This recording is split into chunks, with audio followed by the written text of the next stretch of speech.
Graças e paz, amados. Hoje, 21 de abril de 2020, né? A mensagem desta noite, nós vamos falar sobre o sacrifício de Cristo na cruz do Calvário.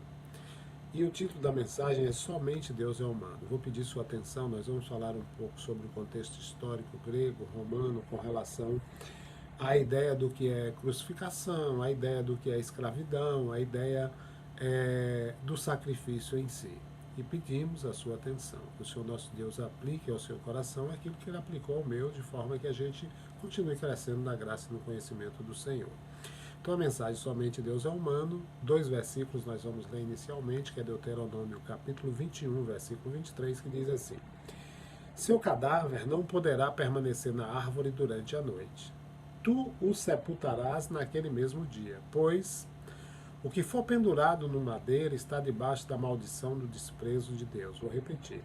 Pois o que for pendurado no madeiro está debaixo da maldição do desprezo de Deus. Sendo assim, não tornarás impura a terra que o Eterno Senhor teu Deus te dá como herança. E em Gálatas 3,13 está escrito: Foi Cristo quem nos redimiu da maldição da lei, quando a si próprio se tornou maldição em nosso lugar. Pois, como está escrito, maldito todo aquele que for pendurado no madeiro. Interessante a gente entender a etimologia da palavra humano. Nós somos humanos, né? Então a origem da palavra é humus, que vem proveniente da terra. Nós somos pó e ao pó vamos voltar. E uma outra palavra que também vem dessa mesma raiz é a palavra humildade. Humildade é a beleza da santidade, é a gente nada ser, mas Cristo ser em nós. Vivo não mais eu, mas Cristo vive em mim. Então, que eu e você possamos crescer em humildade, que o Senhor nosso Deus nos ajude na dimensão do seu Santo Espírito a que, ao mergulharmos na sua palavra, cresçamos, né, de forma a alegrar o coração do Pai. Então vamos lá. Na humanidade existem duas maneiras de se avaliar se uma vida foi importante ou não. E tomando por base esse processo de avaliação, a gente vai enxergar, no contexto humano, né, que Jesus não foi um grande homem. E um desses processos de avaliação é o processo do herói, o outro é o do santo. No mundo antigo, no mundo grego-romano, a figura admirada era a figura do herói. O que seria um herói? Um herói é alguém que vence obstáculos, né? E vencendo esses obstáculos, ele vai atingir um potencial pleno de excelência. E assim, nesse potencial, ele vai receber status, vai receber ascensão social, vai receber honra, vai receber reconhecimento. Quando a gente olha ao nosso redor, a gente percebe que muitas pessoas elas estão empreendendo um esforço enorme para obter, todos os dias estão exercendo esse esforço, com o intuito de obter o reconhecimento nas suas vidas, ou seja, o ego funcionando. E é exatamente por isso que, para os gregos, por exemplo, as Olimpíadas, que não aconteceram esse ano, né, por conta da pandemia, as Olimpíadas daqueles dias não eram jogos tão somente pautados em jogos, mas também era uma cerimônia religiosa, um mundo que representava uma vida bem-sucedida. Eles chamavam as disputas nas Olimpíadas de agon, a raiz da palavra agonia. E pensando nessa forma de viver as Olimpíadas, o que se pautava? A emoção da vitória e a agonia da derrota. Então essa maneira de pensar e viver fez surgir uma sociedade em que o status, o sistema hierárquico fosse fundamental. A identidade do indivíduo era determinada pelo degrau ocupado na escala social. E quando alguém descia esse degrau de escala, era uma tragédia. Tá? Então, os gregos, eles sabiam o significado de grandeza, e para eles grandeza não incluía humildade, porque a humildade não era considerada uma virtude naquela sociedade.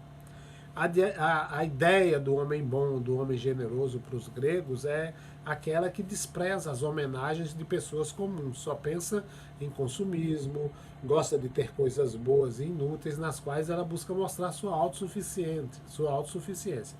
Isso vai apontar para quê? Isso vai apontar para o orgulho como fundamento. A humildade acaba sendo descartada. Então, imagine, amados, o que é viver num mundo obcecado com a posição social. Tá? Não é preciso muito esforço.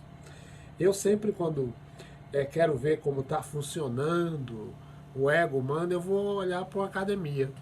Eu olho para a academia e vejo a própria forma de construção de uma academia, ela puxa para o ego. Não quero dizer que a prática do exercício não é algo bom para nós, para a nossa saúde, não é isso que eu estou dizendo.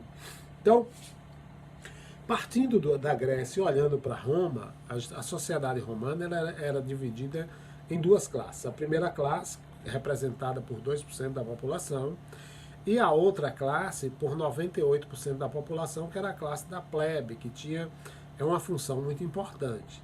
E os 2% diziam que a função da plebe era entender o seguinte, que a existência deles como inferiores era uma vantagem para aqueles que eram superiores, porque eles podiam, aqueles que eram inferiores, apontar para aqueles que eram superiores. Então, é complicado, né?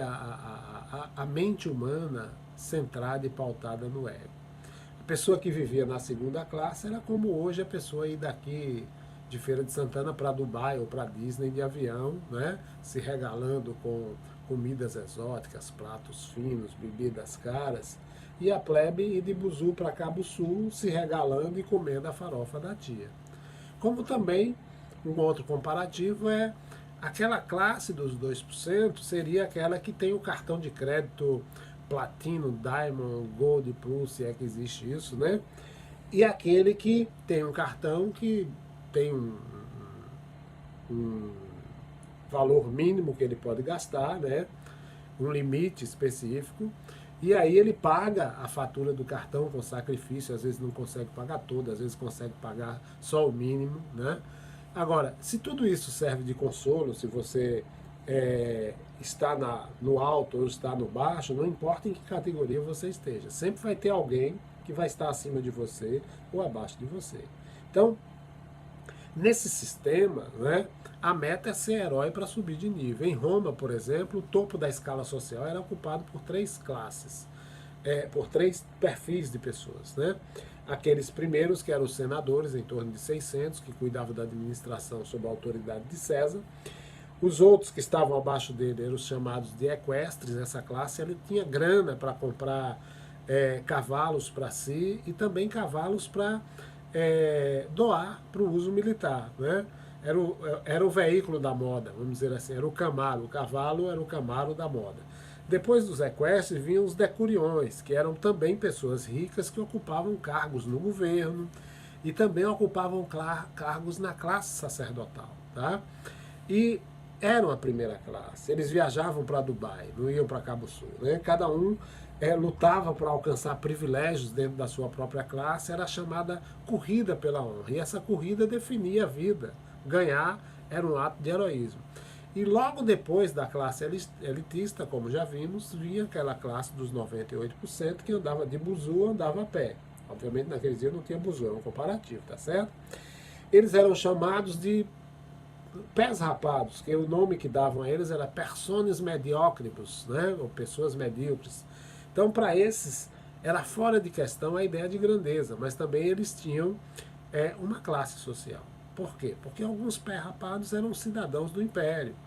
Alguns tinham certos direitos, tinham certos amparos legais. Agora, outros eram escravos. E eram escravos, alguns sendo mesmo escravos, eram livres, não tinham cidadania, mas tinham liberdade pessoal. E na base da pirâmide estavam aqueles que eram a ralé da ralé da ralé, que eram os escravos. E as condições desses escravos, elas variavam em função do seu dono. Eles não tinham assim direitos. Eles dependiam de a quem eles serviam, né? Então essa classe também tinha, mesmo sendo a ralé da ralé, tinha o seu status. Não quero dizer que, vou fazer um comparativo aqui, não quero dizer que as pessoas que estão ali na matriz estão na ralé da ralé.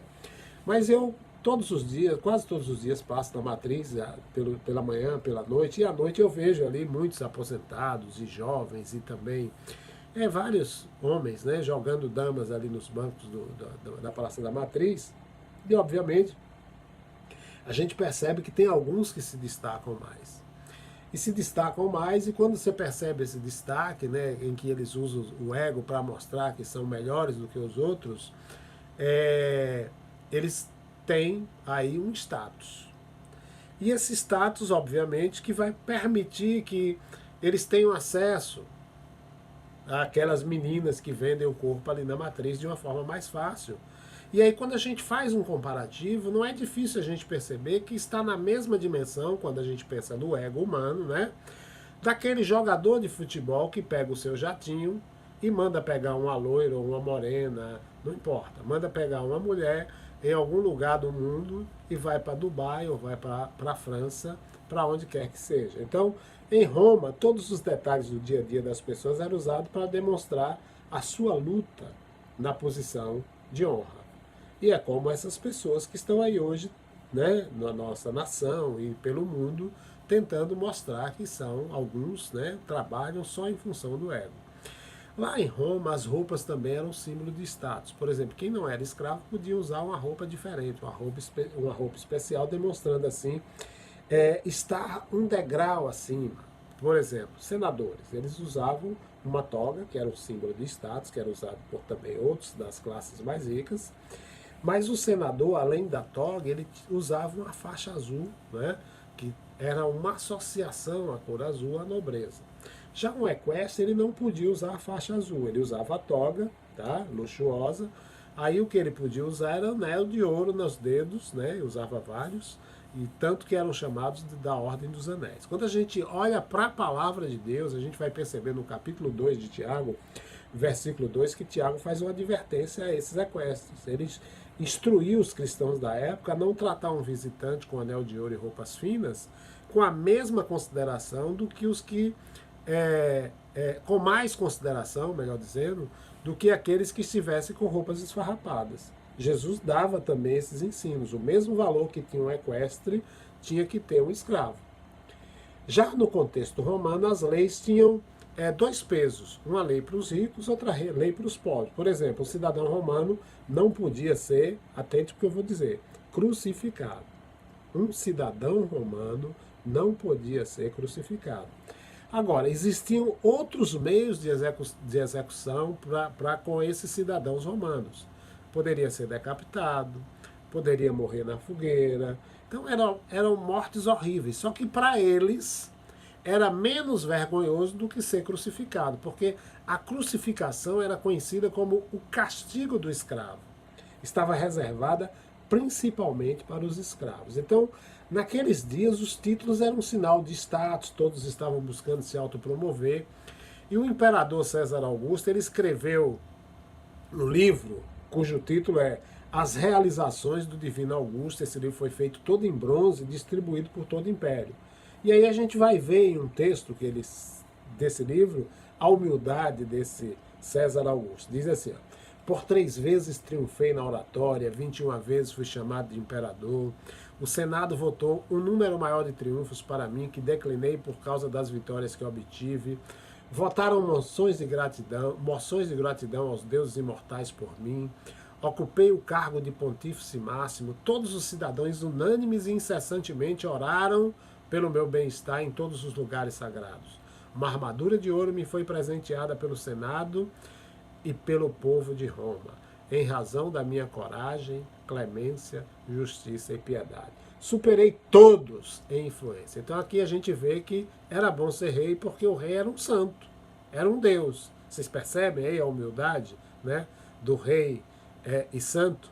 Então, o caminho do herói exaltava muitas qualidades extraordinárias: coragem, excelência, persistência, superação dos obstáculos, autodisciplina, autodomínio, mas a humildade não era uma qualidade admirada nem pelos gregos e nem pelos romanos. O desejável era grandeza. Humildade não era elogio, era algo que pertencia a quem era indigno, a quem era vil, a quem era abjeto. Só que um dia as coisas iriam mudar. E a palavra nos mostra que um novo caminho estava surgindo. Em Gálatas capítulo 4, versículo 4, a palavra de Deus diz assim: todavia, quando chegou a plenitude dos tempos, Deus enviou seu filho, nascido de mulher, nascido também debaixo da autoridade da lei. Então aqui a gente tem um mestre pobre, que nunca escreveu as realizações do divino carpinteiro, né? Esse mestre que lá em Mateus 20, versículo 25, disse aos seus discípulos: sabeis que os governadores dos povos os dominam e que são as pessoas importantes que exercem poder sobre as nações.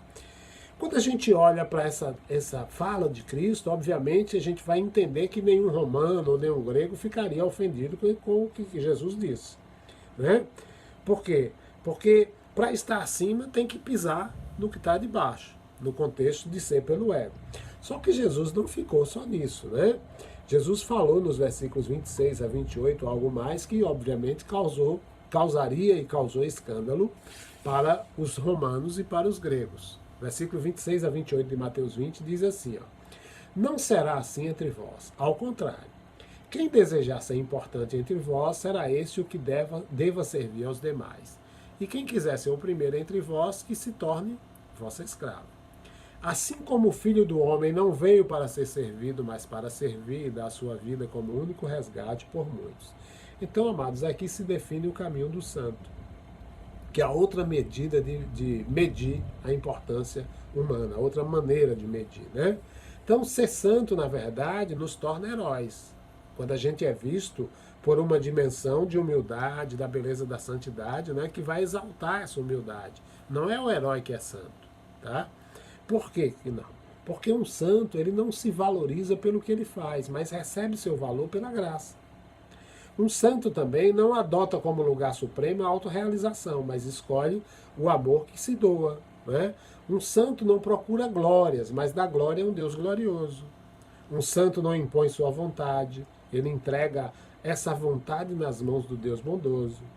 Um santo também não se sente humilhado por servir, ele age de boa vontade. Quer ver? João capítulo 13, eu acho fantástico esse texto, versículo 1, mas vamos ler os versículos 3 a 5, que diz assim. Jesus sabia que estava no comando porque o Pai havia determinado isso.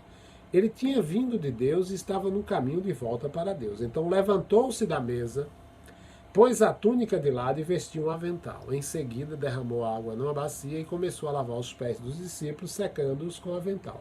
O que Jesus faz, amados, em sua última noite, em seus momentos finais de vida, né?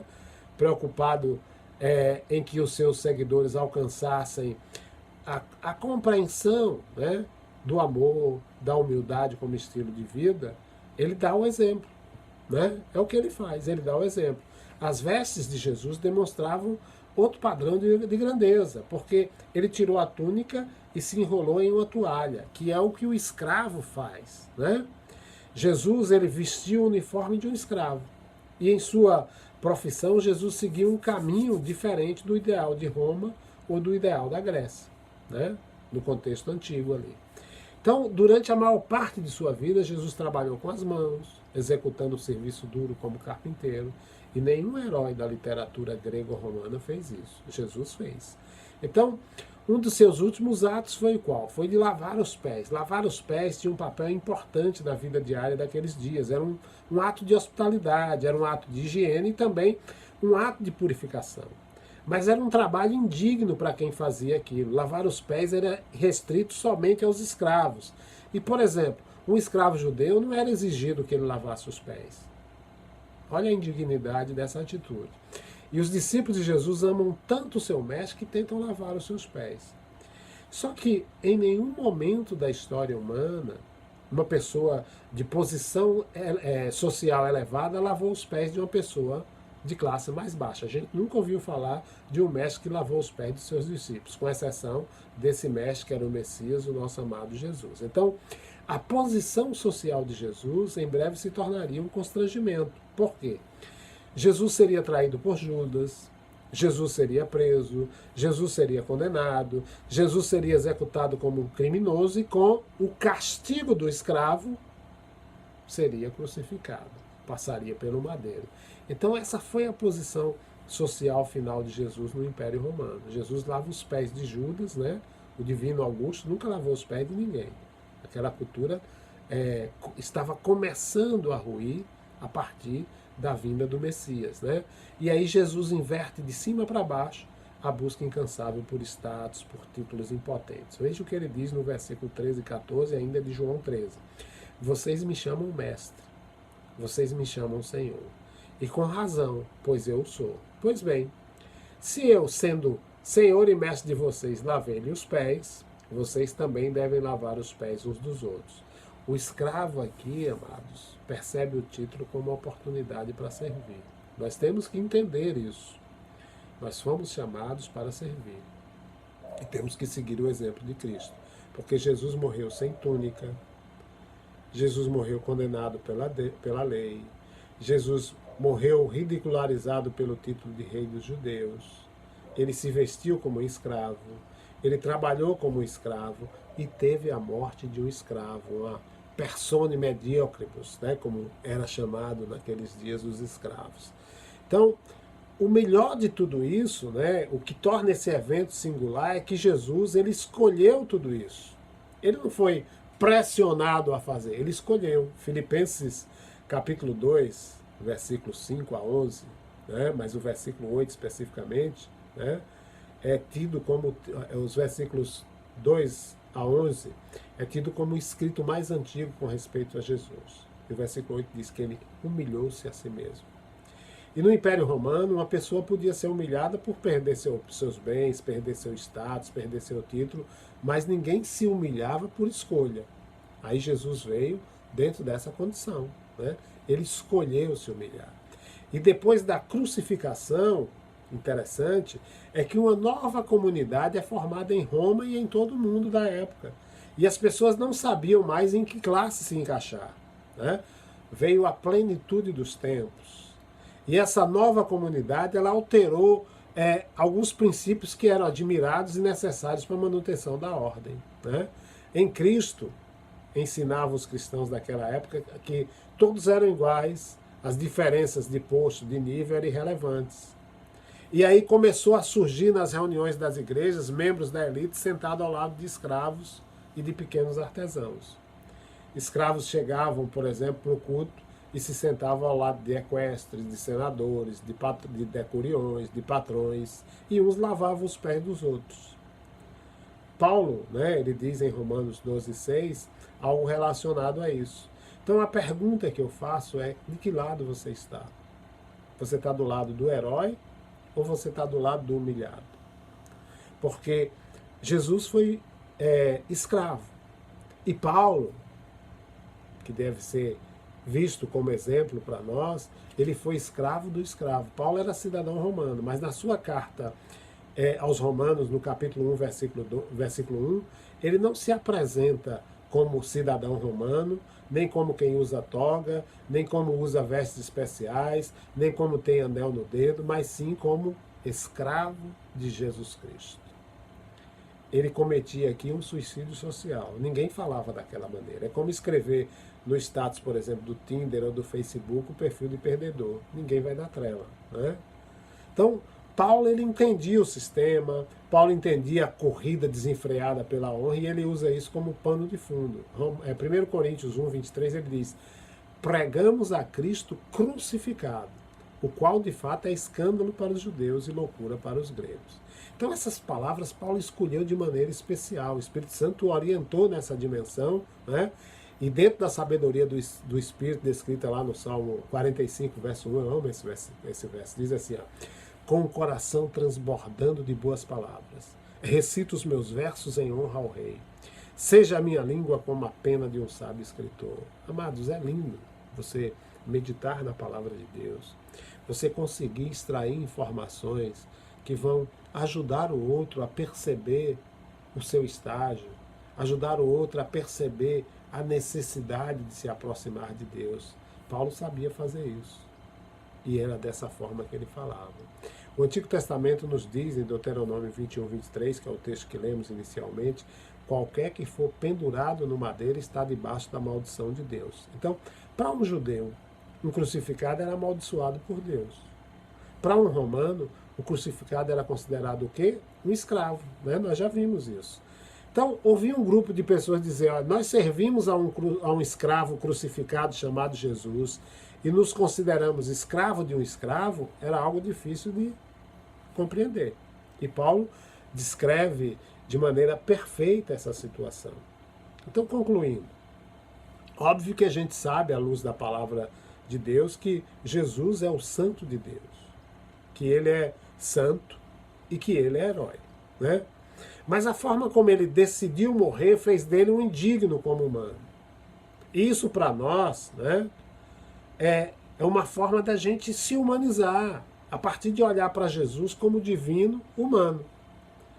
E quando a gente olha para as características da humanidade de Jesus, nós vamos perceber que elas são diferentes da nossa. Ele não tinha nenhum pecado para que assim ele fosse separado do Pai. Mas ele morreu e foi separado do Pai por meu pecado e por seu pecado. Deus meu, por que me desamparaste? Né? Ele era totalmente dependente do poder do Espírito Santo que trabalhava em função dele. Lembram? No deserto. Ele foi levado ao deserto para ser tentado. Já as características da nossa humanidade vão mostrar que nós somos pecadores, mas que fomos limpos, lavados pelo sangue do Cordeiro. E por seu sacrifício ele anulou o poder do pecado naqueles que creem. Né? A gente não pode mais ser separado do Pai. E quanto a gente está disposto a viver na dependência do Espírito Santo? Essa é a pergunta que deve ser feita. Você está disposto a viver nessa dependência? Porque não foi apenas um homem que morreu na cruz, mas também todo o modo de pensar estava morrendo. Naquele tempo, né, e naqueles dias, e na nossa geração, a honra, que significava status, teve que cair por terra.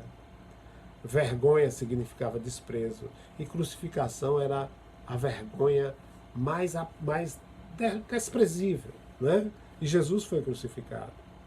Isso provocou um impacto sobre as artes, sobre a literatura, sobre a ética, sobre o direito, sobre a filosofia.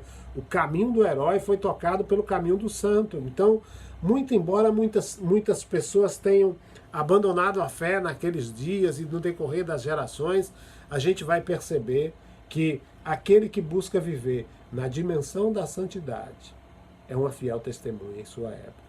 Nós que aqui estamos, né? Nós não somos moralmente superiores a nenhum membro do mundo antigo.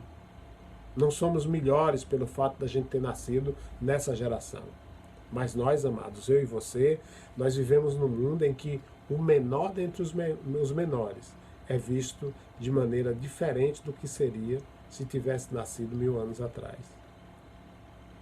Então, como é que você olha para a pessoa próxima de você? Com ar de superioridade? Ou se vê como alguém na mesma dimensão? Perceba que nós temos essas diferenças de classes, nós temos esses dias nos Estados Unidos, né, esses embates aí por conta da morte da morte daquele de Floyd, salvo engano, é Lloyd, não lembro, que o policial o matou, né? Nós temos esses conflitos aqui no Brasil, né, por conta do preconceito. Nunca esqueça, Jesus chegou a esse mundo enrolado em trapos. Jesus saiu desse mundo enrolado numa toalha de um escravo. Então, independente do que você pensa a respeito dele, o conceito de grandeza mudou. Jesus te quer no céu. Ele te ama e te chama para junto dele. Então, terrenamente, em Cristo, somente Deus é humano. E celestialmente em Cristo, todos nós, humanos, nos tornamos tal qual Ele é. Reflita sobre isso. Porque essa é a verdadeira vontade do Pai. Jesus desistiu de tudo, tornou-se como um de nós e viveu o verdadeiro sentido da beleza da santidade, em sua humildade. E é isso que a gente precisa aprender a experienciar, vivendo não mais nós, mas Cristo vivendo em nós. Tá? Então, que o amor de Deus, o nosso Pai, a graça salvadora de Cristo Jesus, a comunhão e a consolação do Espírito Santo de Deus seja com cada um de vós. Amém.